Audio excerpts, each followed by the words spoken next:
Hello all, my name is Malady and I am the moderator for today's panel, or this current panel, Indie Authors, Is It Right for Me? And I'm really excited because this is a pretty big panel actually, and we've got a great group of people here who are going to talk about their experiences and what it's like being an indie author. And then also there'll be time at the end for some of them who are remaining on for the live session for any questions.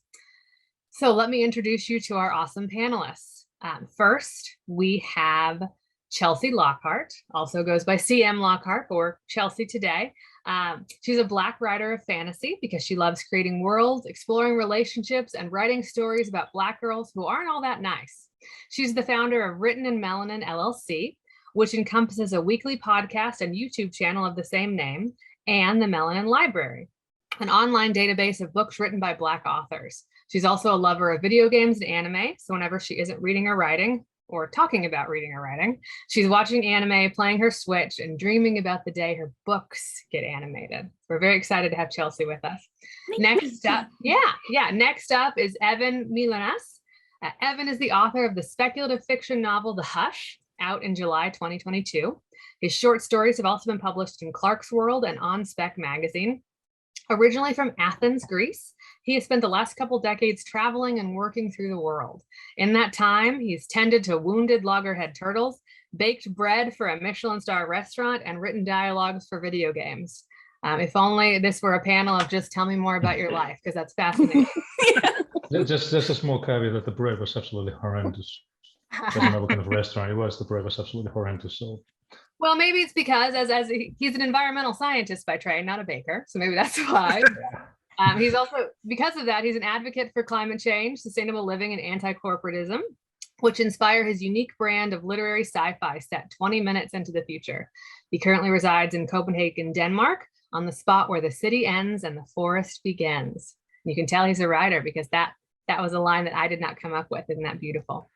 All right, next up, we have Teralyn Mitchell. Teralyn is a contemporary romance author who loves creating unique, multidimensional characters who face everyday issues that her readers can relate to. She writes the kind of books she likes to read, whether they're about 20-somethings living in the city or princesses and princes trying to find their way in the world. In 2017, Teralyn's first novel was published by a small foreign press, Princess of Keshala, and I might have to ask Teralyn, did I pronounce that right? Keshala.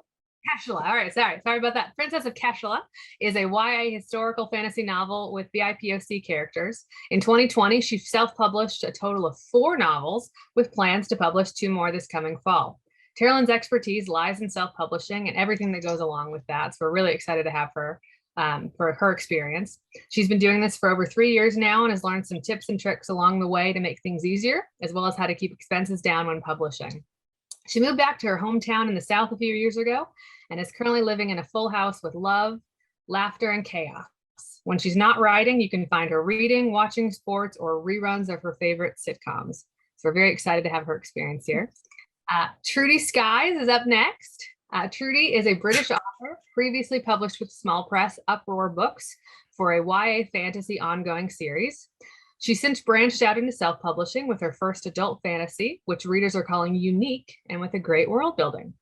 She's a big fan of indie fantasy and runs a Discord server for indie authors, as well as co-runs a blog, Uncharted Library, for reviewing indie fantasy books and indie games. And last but not least, we have Hailey Wenger. Hailey is a young adult author of 2 published books, The Art of Falling in Love and A Feeling Like Home. She's also the mother of 5, and brava for publishing with kids. Aside from the book, she is passionate about family, taking walks, and really good cookies. So I am so excited. This is such a great panel. We've got so many interesting backgrounds and experiences that sort of all make up indie authors, right? Because that means different things to different people, and everyone has their own sort of indie world. So the first question I want to pose really to all of you, and feel free to jump in, or we can go down the line because I do have you lined up at the top of my screen here. What was your reason for going indie? And Chelsea, I might actually tag you in because you are first, as I think I said off the recording. You're the one right next to my name. So Chelsea, what was your reason for going indie?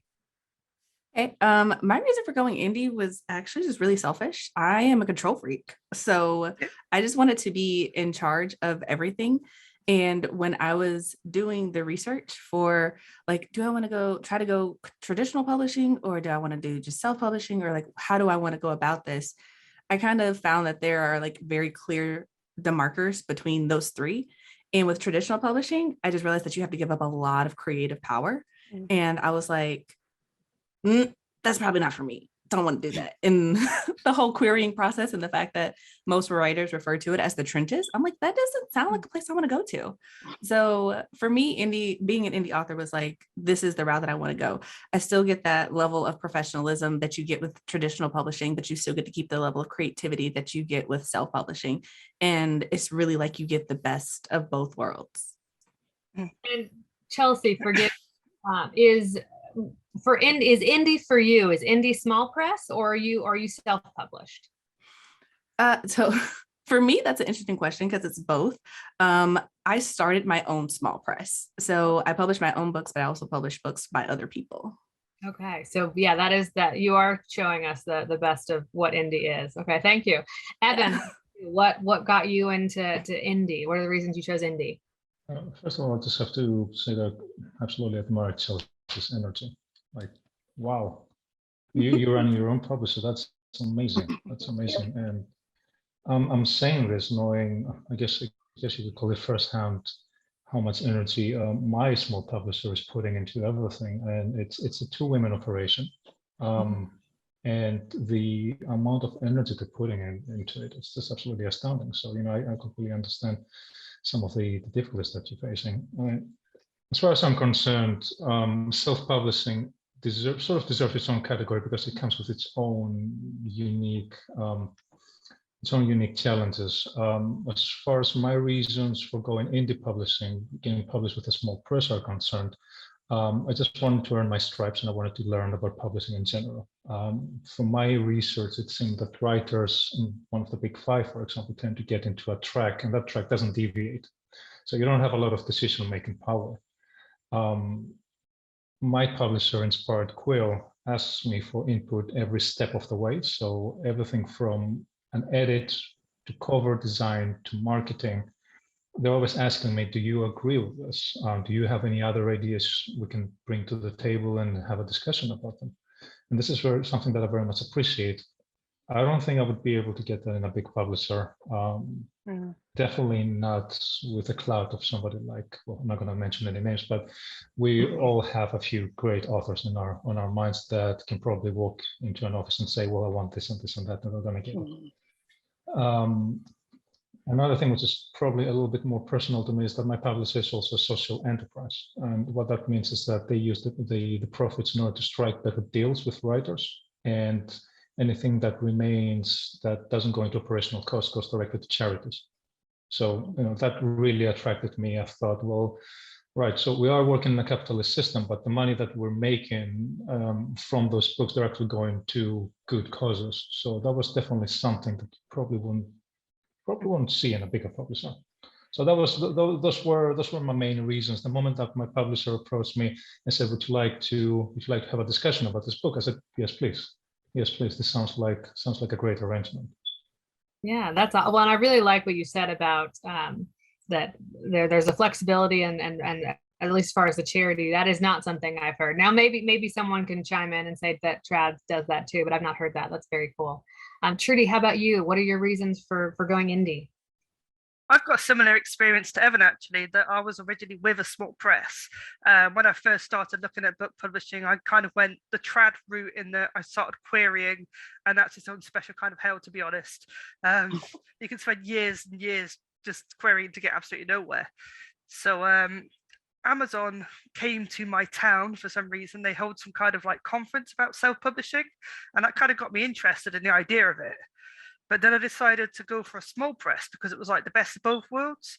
So I'd get kind of like a bit of indie experience and kind of learning what it's all about, whilst also the publisher would be kind of supporting me. And same with Evan. Obviously, they covered the costs of the book art, the editing, the marketing, and they were also incredibly supportive all the way through. They always ask for my feedback on the cover, which again, I don't think I would have got if I was with a trad publisher. So that was fantastic, getting all that great feedback. That and being with a small press was just much faster than going down the trad route. And again, my small press also donated money to charity, so that was kind of cool. And that's one of the reasons why I signed up with them, because it felt like they were socially conscious, and that's a good thing. So, but after being with them for a while, I kind of felt like, because I run an indie server for self-published authors, they had a lot of knowledge and I didn't really have a clue what they were talking about half the time when it came to self-publishing. So it's like, okay, I'm going to self-publish a book so I can learn the process myself. So that was part of the motivation. But also, even though I say that the small press was faster than trad, it still was not really fast enough for me. And like Chelsea, I'm a complete control freak. So I wanted that control, and I was really impatient just waiting around. So I wanted the freedom to just try it out myself. And since I've published my first self-published book, I've really enjoyed the experience. It's been fantastic. Yeah, awesome. And we've heard about the length of time in trad publishing, and that obviously includes the length of time querying, getting an agent, going on submission, getting all that. How fast, or because you brought it up, Trudy, what's the speed for a small press? I know I'm jumping, but I want to pinpoint that because that's important as far as why you've chosen it, I think, as well. For my first book, I think it was like less than a year that I kind of queried them, and then we edited it and we got it out. I think I accepted it in December and the book was out for release in July following. So that's pretty damn quick in terms of publishing. Trad publishing obviously can take years. Yeah. And you can go through all of those hoops and get to the end and your book doesn't actually get picked up by a publisher, and then you have to start all over again. And in that time, you could have published like 10 series or something. Yeah. Awesome. Cool. Well, thank you. I was curious that's I know that's important. All right, Hailey, what about you? What are the reasons that brought you to the indie world? I got a lot of great feedback from both, but mostly agents told me over and over again, your book is good, your writing is good, but it's just too quiet. And so a lot of the books that I've always grown up liking to read and what I like to write is just more quiet and it's not in style. And I thought, if I know that my book is good and my writing is good, why should I wait for what I like to write to come back into popularity? So I got a lot of great responses from small presses, and both times I went that route, and it's been great. I enjoy small presses because there's, like the other panelists have said, they're more responsive, you're more involved in the process, and if you're just jumping in and it's your first or second book, it's nice because you don't have to outsource editing or cover art or marketing, but you're involved enough that I feel like if I did want to self-publish in the future, I've kind of experienced and I know enough that I could probably figure it out on my own as well. Yeah, awesome. Well, thanks, Hailey. All right, last but not least, Teralyn, what brought you to the indie world? Why did you choose indie? Well, I actually was with a small foreign press, like I said, in my bio, and it was like a contest on their website. I put my book in it, and then they offered me a publishing contract, and I went with it because, like everyone else is saying, I thought it would be a good way to learn, even if I don't get loads of money or anything. It's just a good way to learn, get my feet wet, and figure out what I wanted to do with it. And to the question you asked about how quick it was for Trudy, for me, it was even quicker because I actually signed the contract in like September and my book came out in November. So yeah, it was really quick for me. And I was involved with the cover process and the editing. I didn't know anything about that, but I was involved with it. And so I probably would have stayed with them long term, but they changed their business model. They wanted to do more publishing through apps, like, like the chapters apps and stuff like that, where you read on apps. And that's not something I wanted to do. So that's when I jumped into self-publishing. They gave me back my rights, so I self-published that book. And then I decided I didn't want to do YA anymore either. So then I went into adult romance, and then I self-published that first book in 2020, January 2020. And I, like everyone else said, I don't like how much control a publisher has.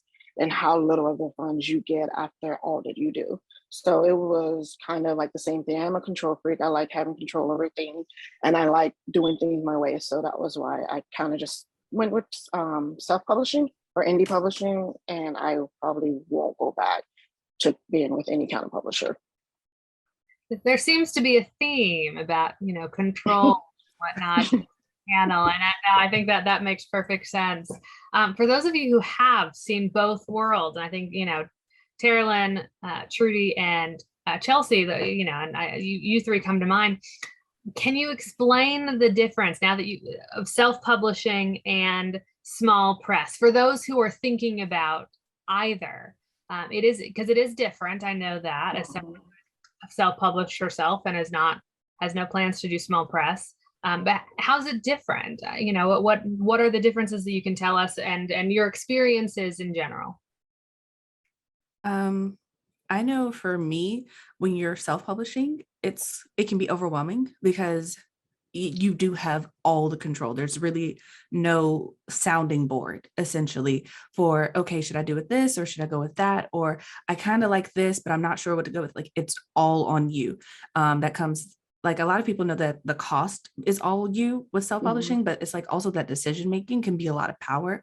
And it kind of boils down to, like, when people read your book, it's just kind of like, it's all you on the page. There is no really outside source on it. And so that can be, for me, the first time when I self-published, it was just kind of like, it's kind of hard to separate yourself from your art because you did do everything, the editing, the cover, the formatting, finding out how to publish it. All of that is you. And so it can be a little bit more, I'll say a little bit more tender on your heart when you start sharing it with people.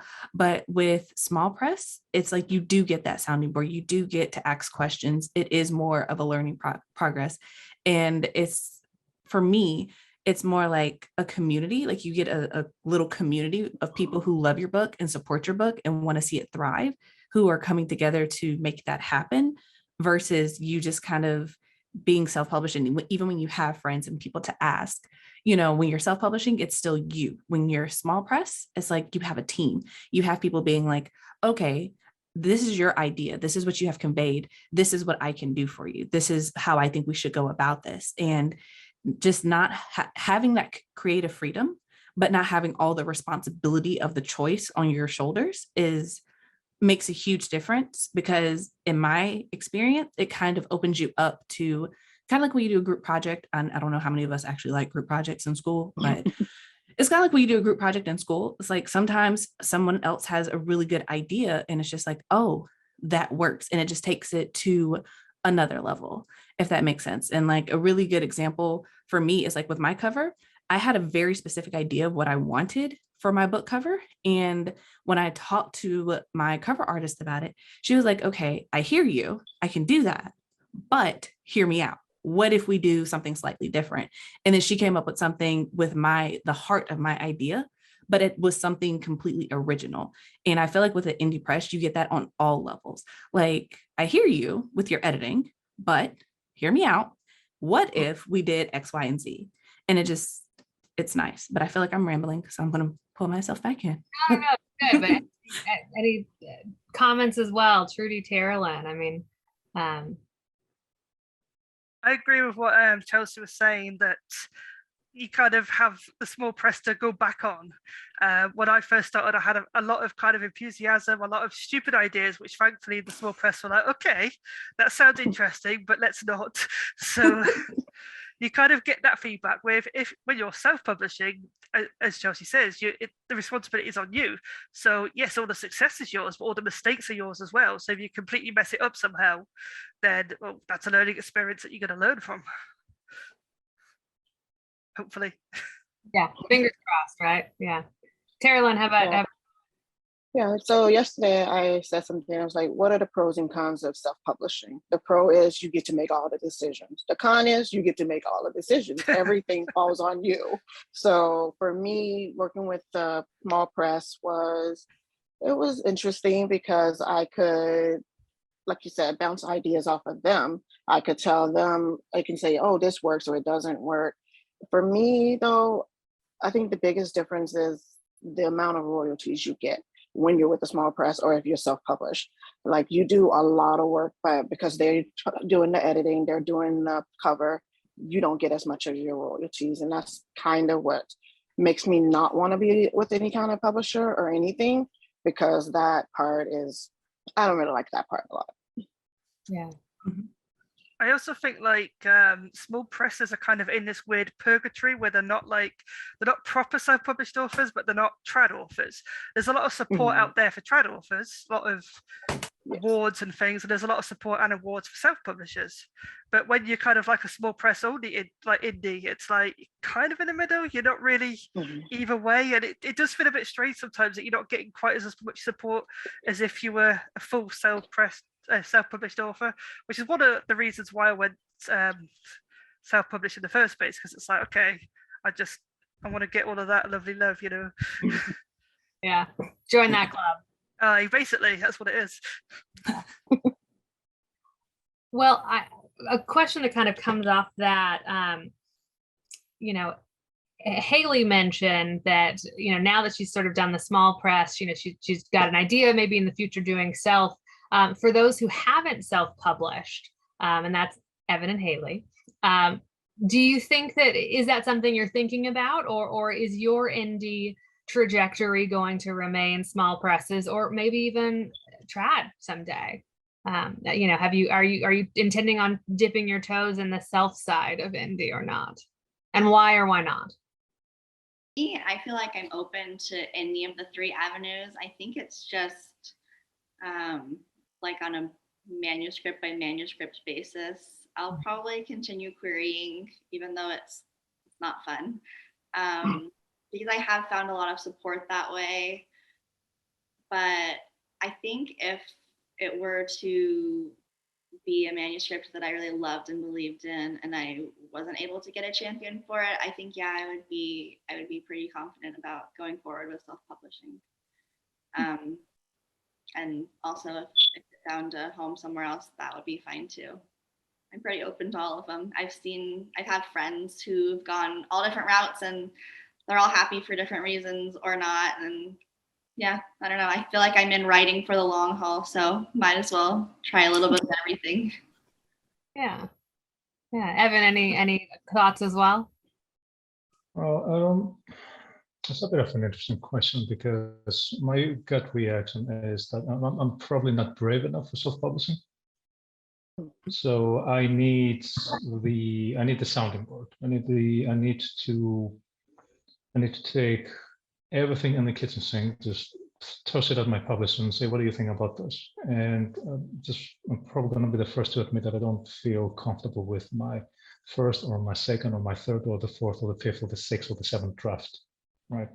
I need to have an outsider, or I need to have a different person looking into it and say, you know what, this is rubbish, or this is much better than you give it credit for, and you need to make it bigger. We need to make it more important in the book.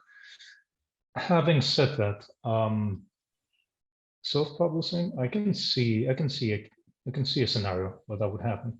I can see a scenario where self-publishing would work for me. And that would be if I wrote something that is so non-commercial that it just wouldn't make any sense to go either indie or traditional. I'm just trying to come up with some sort of example. I have written a short story, and that short story ended up clocking in at 45 pages.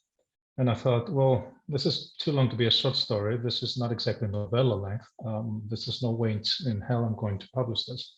So what do I do with it? I could put it on my website, give it away for free for subscriptions, or I can just self-publish it and put it out there and see what happens. But you know, from a commercial point of view, it just doesn't make any sense. It just doesn't make any sense. I still love the story. It's very personal to me, and I would like for it to see the light of day at some point. So maybe self-publishing, that would work. Now, with regards to traditional publishing, I'm just never gonna say no to that. I mean, indie publishing has its advantages. If a big publisher came to me 10 years into my career and said, you know what, we would like to publish you, that would be a much for discussion. But I'm feeling very happy being an indie writer right now. I feel that my voice is being heard. And for somebody who doesn't have 3, 4, 5 books under his belt, that is very, very important.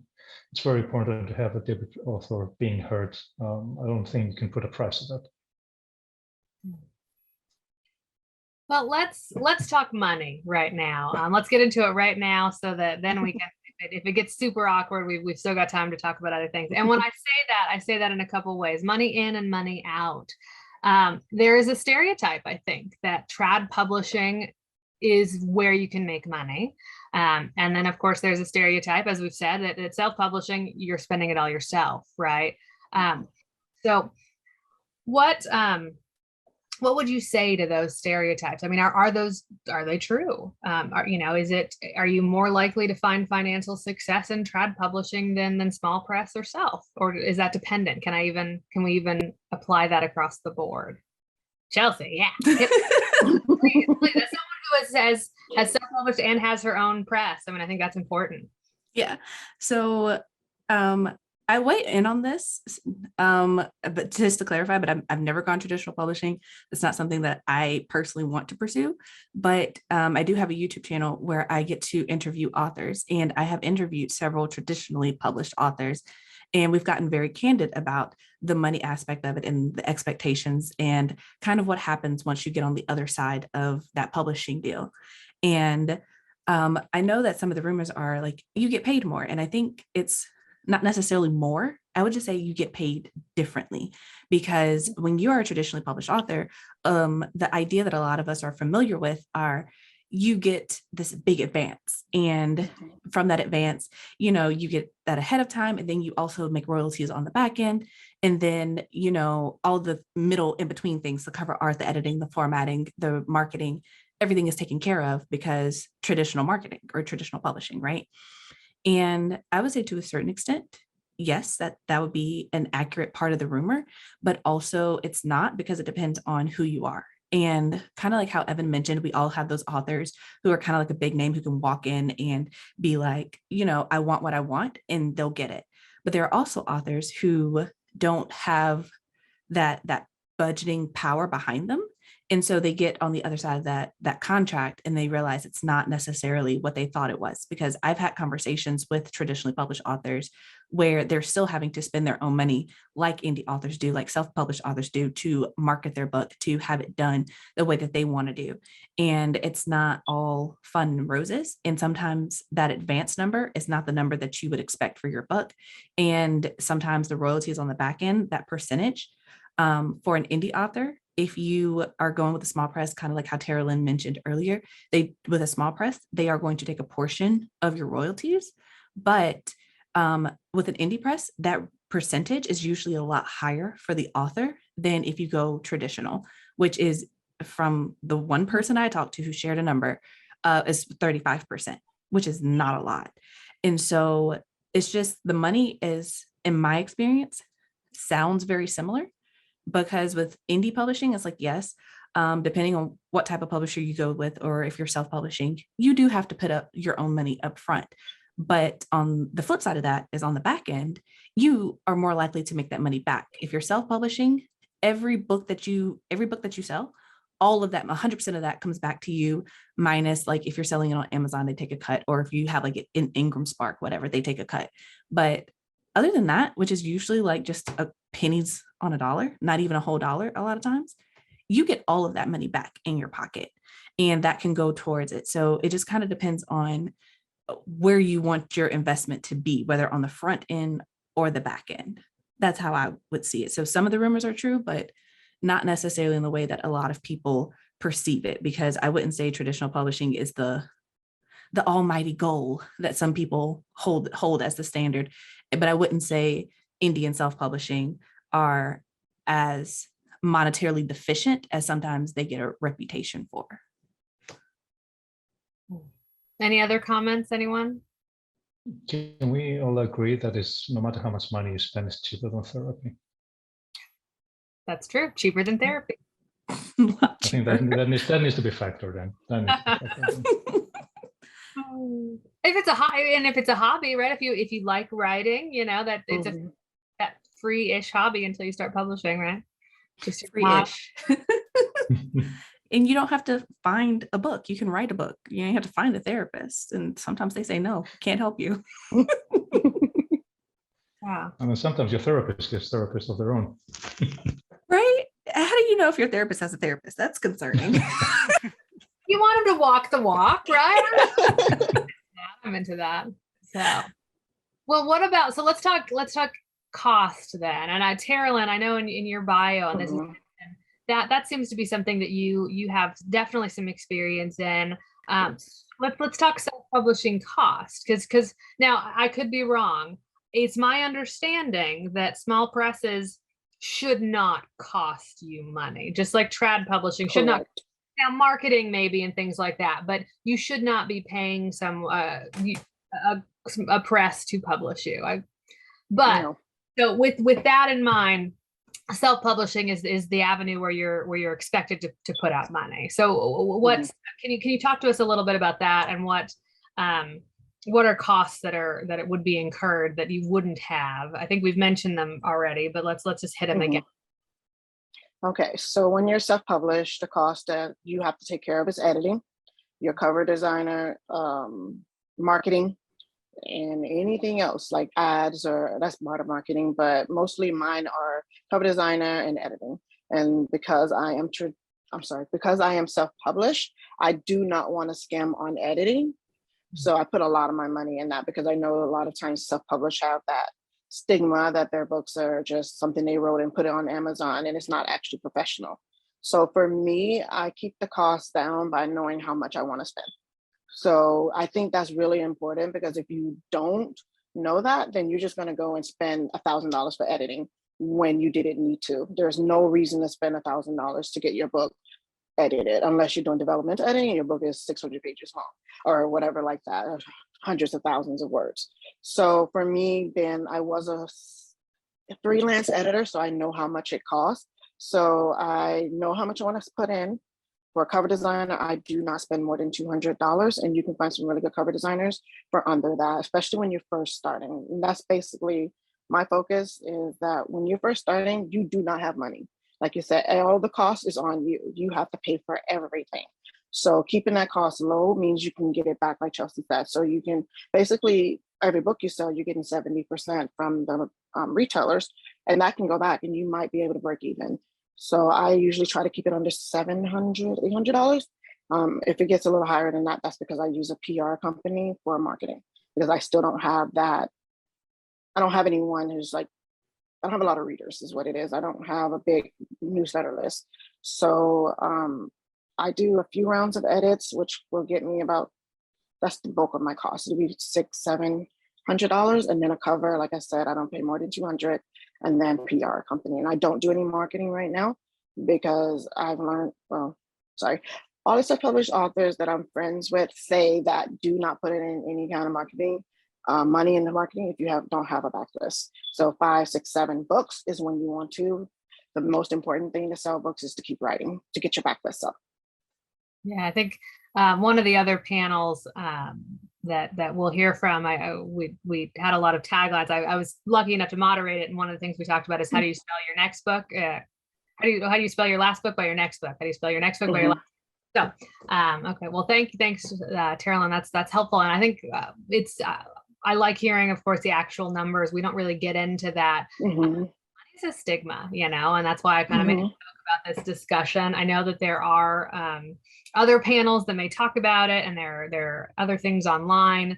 It's important to know what you're in for, because you could probably spend a lot of money self-publishing, but if you don't put it in the right place, and I think for you, Teralyn, the right place would be editing, right? I mean, we want spend your money, spend it on editing. Is that how you put it? Yes, most of it's spent on editing. You do need a good cover, so finding a quality cover designer for an amount that you need, because I do like 3-4 rounds of edits. So it's really important that your book is as clean as it can be, because it's not a good thing to have that. Because with my indie or the small press, they didn't do a good job. I don't know that my book has a lot of problems. I think it's probably because they put it out so fast, but they did spoil me. Like, I don't want to work with another publisher ever, because now that I'm a self-published author, I can see the things that they didn't do. And like you said, and I was only getting 25% from ebook sales versus 70 when you self-publish. So that was a big motivator for me for stay self-published. Yeah. They only gave you 25%? Yeah, That's wild. it was just 25%. It was 50% on paperbacks, but no, it was really low. Now that I know, it was low. I didn't know at the time though. Yeah, that sounds kind of sketch.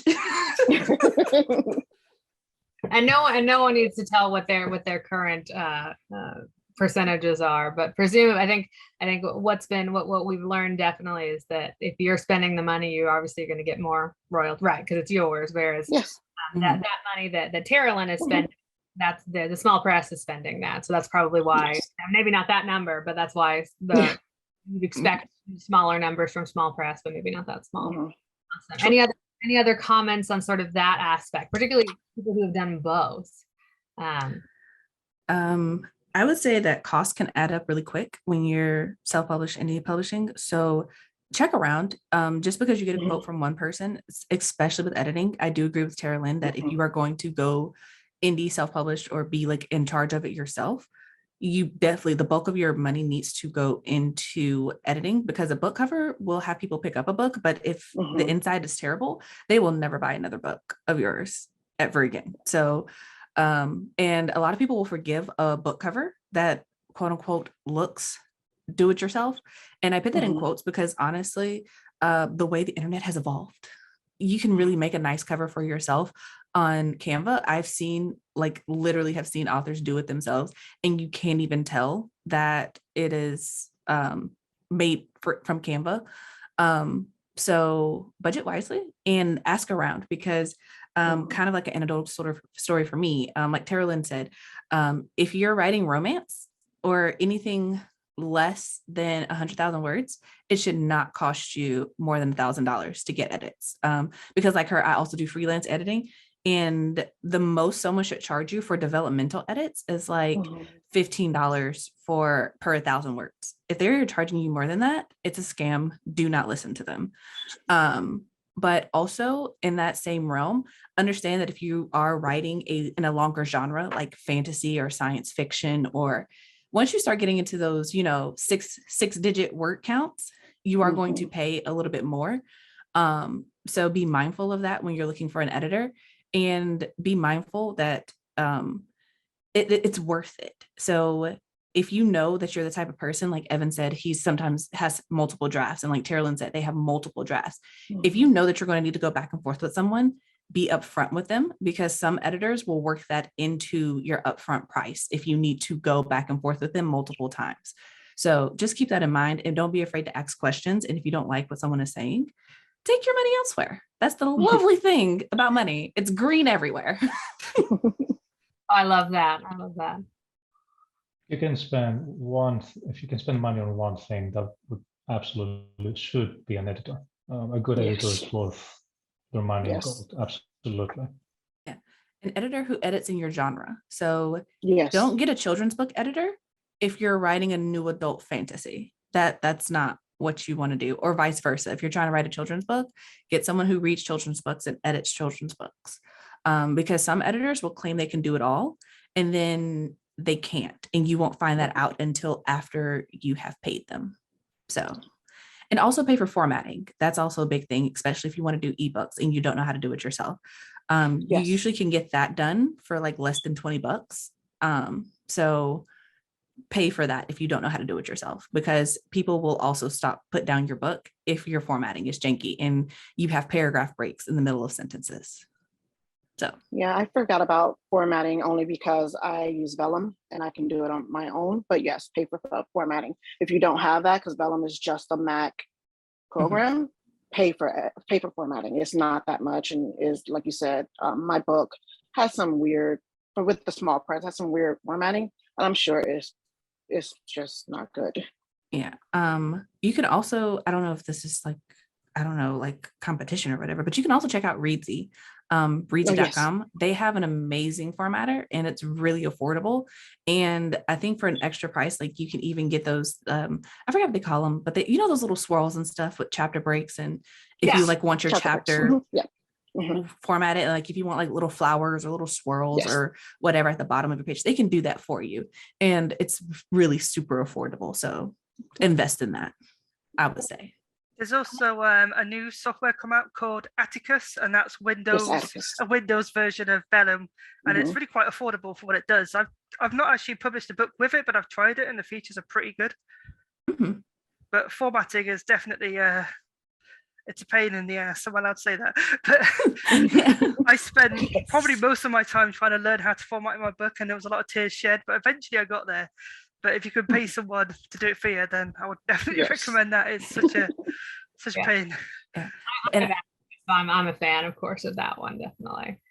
And one last thing, if I can hop in, I will also say that if you are like committed to being self or traditionally published, or not self or indie published, and you know you're going to be in it for the long haul, I would definitely say invest in learning some of the skills that will help you further down the road. So like if you know that you're going to be doing this and this is the path for you, you can invest in learning how to format your book yourself so you don't have to pay for that every time.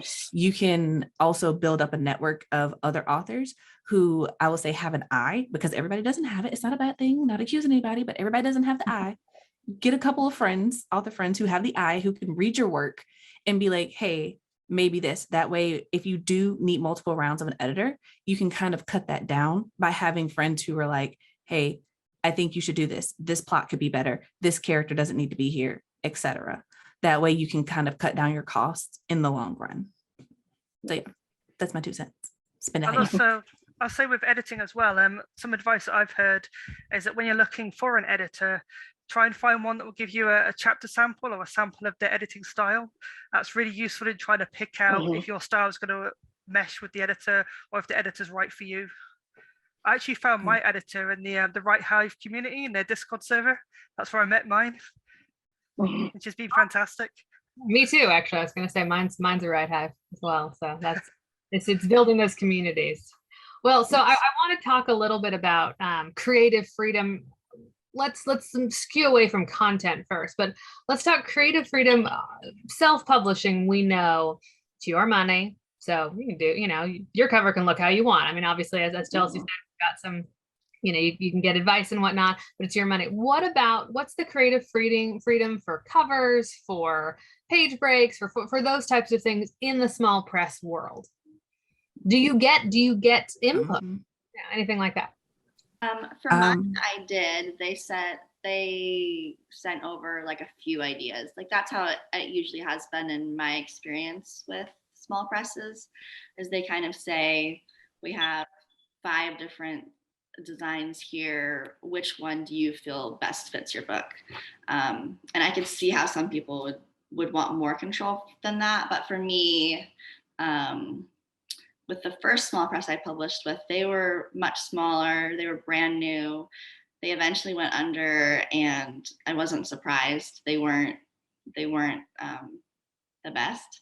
My current small publisher is great, and they work really hard for their authors. And I've been really happy with all of the options that they've given me. But I think from talking to friends who've published with other small presses, it's similar. There's kind of like, these are what we can afford, or these are the options that we've had someone draw up. Which do you like out of these? Is that dependent? Is that dependent on small press? I mean, is it some of them are given more freedom than others, and that's just sort of part of your search as well? Or is that more across the board? Is that you'd expect at least to be able to give opinions and your opinion be heard on, well, I like this cover, or I like this artist even? I've had friends who've published with small presses and haven't been thrilled with their covers, but that's the option. So they accept it and move on. But yeah, I think it's probably different because small presses are all so diverse, and they're run by so many different kind of people who have different views on publishing. So I think they all probably work differently. Yeah. I know for me, like I said, when I launched my small press, my thing was always, because it's such a close experience, because it is a small press and there aren't many people that I work with. Like have people that I outsource to, but at the end of the day, it's just like, my thing is I'm an author, so I understand how, as an author, you feel about your book. So my process was always, okay, what do you have in mind for your book? Because every author is different. Some authors get really hype about the book cover has to be this way, the type needs to be this way. I need Times New Roman at 11.5 font with 12-point font periods. Okay, nothing else will satisfy me. If they're that specific, then it's like, okay, it's weird, but that can be done. But some authors are also like, I don't care, as long as it works. It works. I just want the book to be professional. So in my experience, and not just like with me working with other people, but when I was asking other people who have had experiences with small presses, some of them are like exactly like Hailey said, like you get options, like we can do this, or we can do this. And then other ones are like, what is it that you would like? And then, okay, of the list of things that you gave us, this is what we can provide for you. And this is what it would look like. It usually goes one of those two ways from my experience and what I know. But it's not as rigid as traditional publishing, where they're just like, this is what you get. Do you want it or not? So. With paid publishing, you don't even get to speak to the cover artist, do you? Okay. If I'm not mistaken. I think that's true. That in trad publishing, you don't even you don't connect with the cover artist. You don't speak to them. It's a separate process. That's what you'd said, right, Evan? Yeah, exactly. And it's a very empowering feeling to get the artist's email and starting a chat and having starting a collaboration essentially. Obviously, everything in indie publishing will be limited by the budget, which isn't, the wallet isn't bottomless, but it's always nice knowing that you have the artist's email. You can send them an email and say, I have this idea, what do you think? And budget allowing, then you can get something that quite resembles what you have in mind. So this is an incredibly empowering feeling, and I can't actually imagine what it must feel like going to a bigger publisher and then basically being told, this is the cover you're getting because this is what we made out of your book. You could always argue, well, I know my book better than anybody because I've spent a few years writing it. So I can give you the color scheme that I had in mind when I was writing this. I can tell you the exact playlist that I had playing while I was writing this, and you can take that and then you can start working on it. But you're never going to get it as close as to what I have in mind. So, we're talking about cover artists because I feel this is the most visual representation of the book other than the actual words written on the page. So it's more immediate for people to understand, but it does make a lot of sense. It does make a lot of sense. And then going back to the whole editing thing, you are going to be asked whether or not you agree with the edits. Now, I've heard a lot of horror stories. Please, everybody feel free to jump in, but in the big publishing field, sometimes you're told that this is the edits that you're going to get. And if you don't like it, then you can take your book somewhere else. I don't know if this is the case. Yeah. I actually did an interview with an author, and her book had just come out, and she was excited about it and everything. And I asked her about her experience with editing, because like you said, there are horror stories, and her horror story was basically there was an aspect of the book that a lot of readers were upset with, and so her feedback and her reviews were like, I don't know why the book is set up like this. Like, it's a really good book, I like it, but why is it set up like this? Like, I don't like this. And when I asked her about it, and I didn't ask her like why you get bad reviews, I'm not that insensitive, but I was like, how did she feel about it? And she was basically like, that wasn't her choice. Basically, the book was not written that way originally when she submitted it, and when it got picked up, but then it went through editing, and she was basically told that she had to rearrange the chapters in such a way that the story took on a completely different vibe, and it had to be that way. She didn't have a choice in it. And I was just kind of like, wow, I can't even imagine someone taking my book and being like, no, chapter 1 is now going to be chapter 15. How dare you? Like, what? What do you mean? Well, and that really hit sort of, the start of this part of our discussion was creative control, and I'd focus on sort of the non-content part, but that was really where I wanted to go next, is let's talk creative control, the content. Is indie publishing better suited for creative risks? I mean, do you have control, that sort of thing, that you don't have to worry about, I guess, what's selling right now? I think Hailey had mentioned that as one reason why she went small press, was because this particular type of book is not the in at the moment in trad publishing, but that doesn't mean it's not valid and popular. So how friendly is indie to that side, that type of it? And indie can be small publishing or small press or self-publish. I would love to hop in on this question specifically, because you do get a lot of freedom, because essentially you have the option to be like, no, I don't want to do this at any point. And there is no one who you've given essentially your rights in the life of your book away to, who can just be like, it has to be this way or it doesn't happen. So you do have a lot of creative freedom. And for me, that was so important because as a Black girl in America, in traditional publishing, there is not a lot of representation. And there was a big boom in 2020 with the Black Lives Matter movement, where there were more diverse characters coming about. But even then, it was a very specific type of character. And a lot of times that character was tokenized, meaning that even as the main character, the Black girl was still the only Black character in the book. And so for me, I wanted to go indie. Another reason, kind of going back to the first question, but you get that creative freedom to write and tell your story as you want to, as you see it in your mind, without having to make concessions for what other people think the market is, for what other people think will sell, for what other people think you need to add into your book.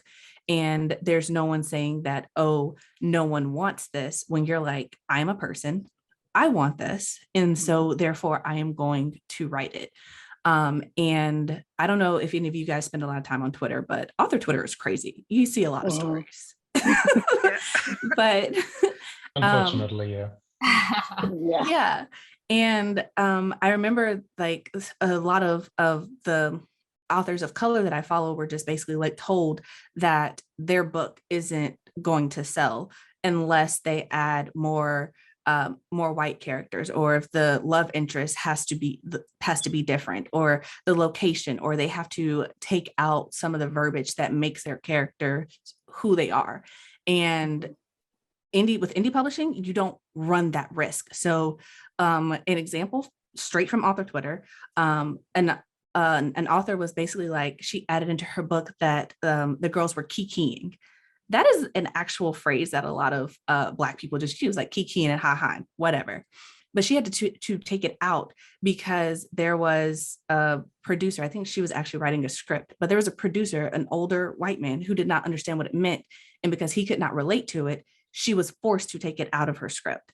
And it's just like, when you do it yourself, you don't have to worry about that. And you can trust that when you add something, the audience that you're trying to reach is going to receive it. And that anyone who doesn't understand will keep it moving. Because I feel like that's how it is with any book from anyone. It's just like, if it's for you, great. If it's not for you, take what you want from it, take what you need from it, and then continue on. And you have that option when you're doing it yourself. You don't have to censor yourself. And I'm going to get off of this rant because I get really passionate about this. So fantastic. I want to pick up on it too. So that is true. And like Chelsea said, that like with a trad publishing or indie, you end up having to do things the way they want sometimes. But I even had that within a self-published author. I had someone read my book and she was telling me to do things based on the white perspective. And I'm like, I know how we talk. I know how Southern Black girls are. I know how Southern people are and Black people are. And it was like, that's a little discouraging, because it's like, I know my book, so why are you telling me that? I didn't ask you for that part. So even when you are self-published, that happens. But the thing is, like Joseph said, you get to make that decision. You don't have to take that out just because that person said it. And so it was just interesting. Sorry, I just got on that one, what she was saying, that the reason why I'm self-published is because the reason I write books is because I want to see characters that look like me. And I want to put that out in the world so that when I was a kid, I didn't get those books. I want other kids or young women, they can have the books based on people that look like them, based on people that talk like them. And I had a few authors that I love that did that. So that's why I write. And I'm like, that's my passion too, sorry. So, but I did want to say that the creative control with an indie publisher is, I guess, is big. I think it's either or, because I know in my contract, it literally said that you can tell us what you want, but we have the final say. So even if I said, no, don't do this, they could choose to do whatever. And with the cover, I just had an idea. I gave it to them and they put it together. And I can say that I'm pretty laid back with covers because I'm not a designer. I might have an idea what I want, but I'm more of the laid back. Give me something and then I'll give me options and then I'll choose from that, maybe, if I don't have an actual clear view of what I want. I would assume that in a bigger publisher, there will be a lot of metrics, a lot of warning. I'm going to be using a lot of boring corporate words, business cases about how you do things, about what the demographic wants, blah, blah, blah, blah, whatever. And that makes sense if you want to guarantee money, right? It makes sense if you want to guarantee a profit. Mm-hmm. But I'm not Yes. going to read a book because you want to make a profit. I want to read a book because I want to get a perspective that nobody has ever given me before. Yes. Right? Yeah. I want to read a Yes, book yes. by a Black woman because I'm not a Black woman. I don't care about the same. All right. I want to read a book by a Native American girl because I've never read that. Give me something new. But when you're talking about a big business that is the lives or dies by profit. I mean, we live in a capitalist system, right? I mean, most of us, whether or not we want to admit it, we live or die by the profit that we produce.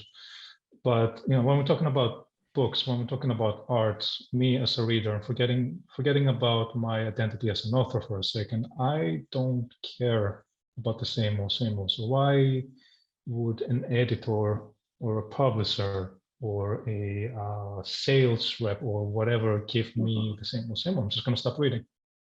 I feel like I'm just going to stop reading, which I feel this is partially what is happening with movies. It's just becoming more and more difficult finding something that is bizarre and weird and left field, but it's still out there for public consumption. I mean, you really have to look for this. Yeah, a lot of people thrive on the idea that what has already been done, because people love it, it already has a market for it, and therefore we can need to continue to give them what they love. But they forget that people didn't always have this. And when this thing that they love came out the first time, it was original, it was new. And a lot of people, especially larger companies that do have to live and die by the profit, they become obsessed with this idea of give the people what they have already said that they want. And they disregard the idea that what people want is something new. What people want is something different. And the people who love this thing 20, 30 years ago are no longer the people who you are marketing to 20 or 30 years later. Like, just take it, for example, when we were all in that young adult genre, like that target genre, right? I don't know how old anyone is, but I'm going to assume that it was like at least a decade, just going to throw that out, at least a decade ago, right? But then it's like those same publishers are a decade later trying to push the same thing out that they pushed to us. And we can see how much the world has changed, how much the way children interact with the world, how much the internet has just changed how people interact with things. And those metrics that were used to say, oh, this is successful, are no longer as valid as they used to be. Because, for example, if you just look at how books are sold in general, before, maybe 10, 15, even 20 years ago, you'd be like, okay, how's the book selling at a bookstore, right? But now it's just like, okay, how many people are talking about it on TikTok? How many people are sharing it? The metrics for which a book is popular is completely different, and when you aren't taking that into consideration, you're going to hit walls that don't have to be there. And that's one of the things I love about indie publishing, is because you can choose to be like, you know what?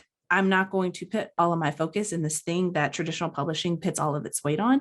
And I'm going to go a different route, whether that be building up your newsletter, whether that be, giving away a free sample when people sign up for something, or whether that be, distributing it via only sending it to book talkers, right? You have that choice versus saying, okay, this marketing ploy is to pitch you on a podcast that you have never heard of, to talk to somebody that you've never listened to talk about your book. And you don't even get around to that. You're not reaching the listeners. You're not reaching the potential readers that you want to be reaching. You have more flexibility. So again, I'm going to get off my soapbox, but I just say that I agree with Evan, and I wish there are a lot more readers like him who are like, I just want to read the story. Whereas I feel like the perception sometimes when people are making decisions are that their readers are not like him, where they're like, I want to read specifically this one thing that directly correlates to my own lived experience. And I don't want to read books about experiences from anyone else.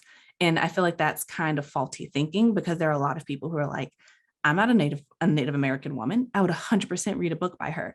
I'm not a white man. Do you know how many books I've read written by white men? A lot. So just throwing that out there. Anybody like craft beer by any chance? Weird question, but it'll make sense. I promise. Does anybody like craft beer? Because big breweries, they do this thing where they turn out the same old constantly, but then they realize, oh, hang on a second, it's a big crowd that actually likes, would it be the right time to call them boutique beers, or just special limited run beers? It's just something that doesn't run for too long.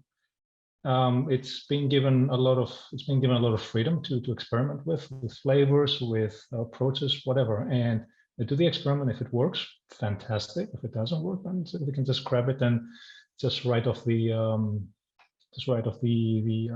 investment. And I feel that big publishing companies are missing a huge opportunity here.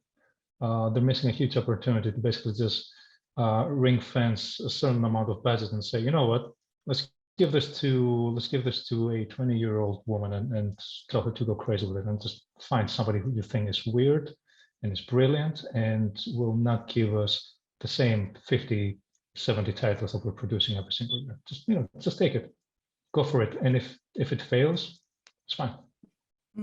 It's fine. We're making plenty of money as it is anyway. Okay. Well, that's what I think that is the friendly part of indie publishing, right? Is that you do have that. The dollar, of course, always matters, but there is something different, I think, about small press than trad publishing as far as that bottom line.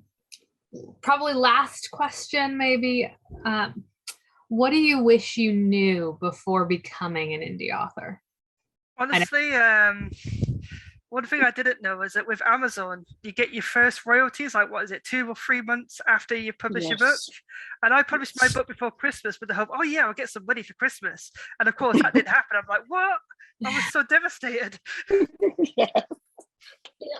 So yeah, that's a small thing.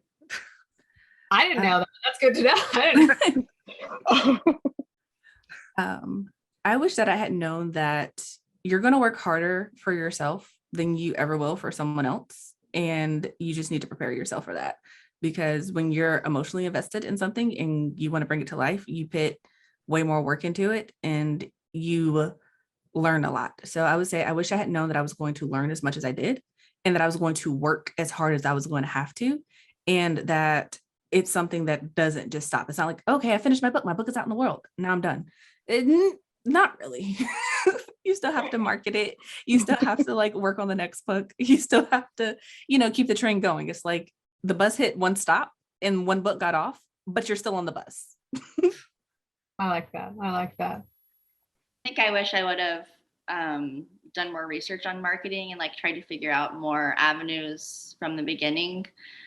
I think I kind of went into it thinking I had the small press team behind me and they said they'll do marketing. But no matter how much a press does, not as many people are going to listen to the person putting out the book as if you can, get real real marketing and like run ads and other things like that. So that makes a big difference.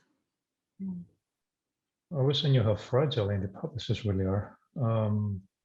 I mean, I knew that they were working with very low margins and under very adverse market conditions, but I did not anticipate how adverse those market conditions are.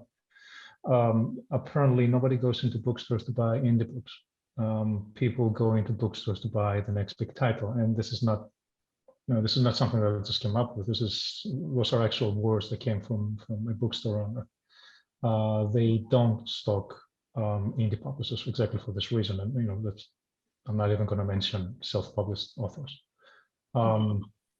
I expected there would be issues. We wouldn't be able to just throw money at, but I was a little bit surprised by the fact that in certain months, for example, there might be 0 sales from a publisher's website, which is a very interesting indication.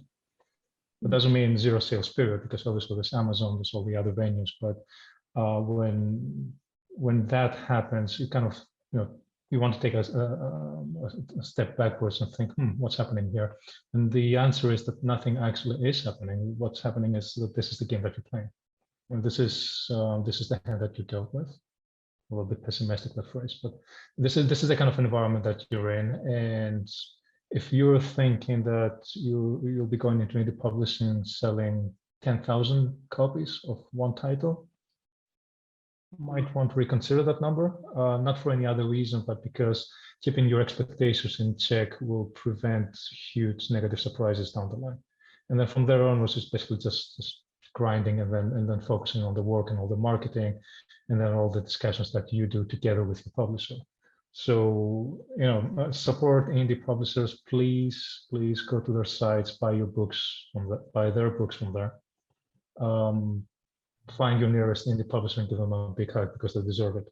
All right, Teralyn, last but not least again, what's something you wish you knew before becoming an indie author? Take us home. I think that I wish I knew how fragile social media really is, and to focus on my newsletter list, because that is the big thing, that we don't control it. Like Instagram was so good when I first started, but then they started, like restricting who sees your post. I just wish I would have put more into building my newsletter list than building my followers on any other social media sites, because I looked into it just by accident, looking at like Genius Link is a place where you can put your link and it'll give you analytics. And I thought my newsletter wasn't doing anything for me, because you can't see that, but most of my clicks come from the newsletter. I get nothing from the ones in my bio on social media. Okay, well, thank you so much, Teralyn. So with that, we've hit a little over an hour. I want to leave time for live questions. So what I'd love is that if you all could give me your call to action, right? And so tell me where I can find you, what you've got going on, what you want those in the audience to hear. So Teralyn, since we do have good bandwidth for you at this minute, I want to start with you just in case. So please tell us where we can find you, your newsletter, your website, whatever you've got going on, please. Okay, so right now I have 2 books coming out in this fall. They are new adult contemporary romance. I have 1 book available on all the platforms, which means Amazon, Apple Books, Google Play, Kobo, and Barnes and Nobles. You can find me anywhere on social media at Teralyn Mitchell author, and my newsletter is just on my website or in my bio of my social media. Awesome. Thank you so much, Teralyn. Hailey, how about you? So my latest book, A Feeling Like Home, came out in August. It won the Texas Author Award. So that was exciting. And if you want to read that, it's about a girl that has Crohn's disease. There's some summer love. You can find me at HaileyWenger.com, at Hailey Wenger on Instagram and on Twitter. Okay, awesome. Evan, how about you? So my debut novel, The Huss, speculative science fiction with healthy doses of climate fiction in there, coming out very soon in July 2022 by my indie publisher, The Amazing Inspired Quill. We'll be very honored if you check it out. My website, EA Mylonas. You can find me on social media My social media handles there. If you want to talk about the mess that we're making out of our planet, both politically and also in terms of the climate, hit me up. Let's have a chat. Awesome. I'm sure people will take you up on that because my goodness. Trudy, yeah. So this is my self-published novel, The Cruel Gods, The 13th Hour. It's a gaslamp fantasy. It came out last year. I would have finished the second book by now, but video games. So yeah, you can find this on Amazon and Amazon Kindle Unlimited. And you can find me on trudyskies.com and also Twitter, just Trudy Skies. Give me dog pictures. Thanks. All right, Chelsea, where can we find you and what have you got coming up? Okay. So as you mentioned in the intro, I have a podcast, a weekly podcast that comes out every Wednesday called the Written in Melanin Podcast. And I also have a YouTube channel by the same name.